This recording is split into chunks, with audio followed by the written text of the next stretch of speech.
আল্লাহ তাআলার কাছে যেরকম আমাদের প্রিয় নবী সাল্লাল্লাহু আলাইহি সাল্লাম এর মান শান অনেক বেশি, ঠিক কিনা? যেটা বলেন না সুবহানাল্লাহ।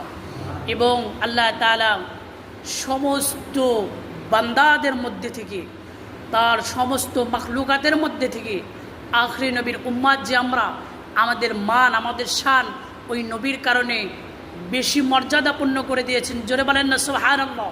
সেই নবীর শানে অনেক হুজুররা প্রেম ভালোবাসায় নাতে রাসূল গায়।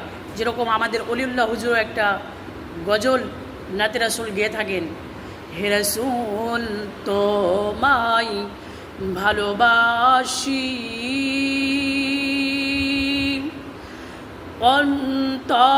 অন্তরে শুধুই মুখে নয়, হে রাসূল তোমায় ভালোবাসি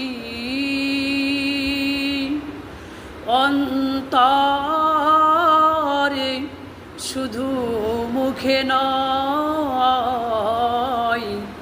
জান্নাতের আশায় নয় হে রাসূল, জাহান্নাম কেউ ডরি নাও। জোরে বলেন না মারহাবা।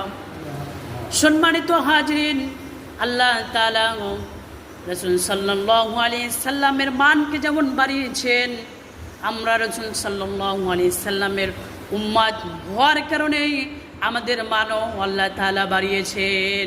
এজন্য সকলে মিলে একবার গজলটা বলা যাবে কি যাবে না?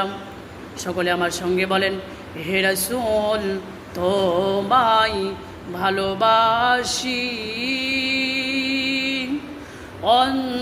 অন্তরে শুধু মুখে নয়, জান্নাতের আশায় নয় হে রাসূল, জাহান্নাম কেউ ডরি না। তোমায় পাওয়ার আশায় এমন ছুটে যায় মদিনায়, তোমায় পাওয়ার আশায় এমন ছুটে যায় মদিনায়, হে রাসূল তোমায় ভালো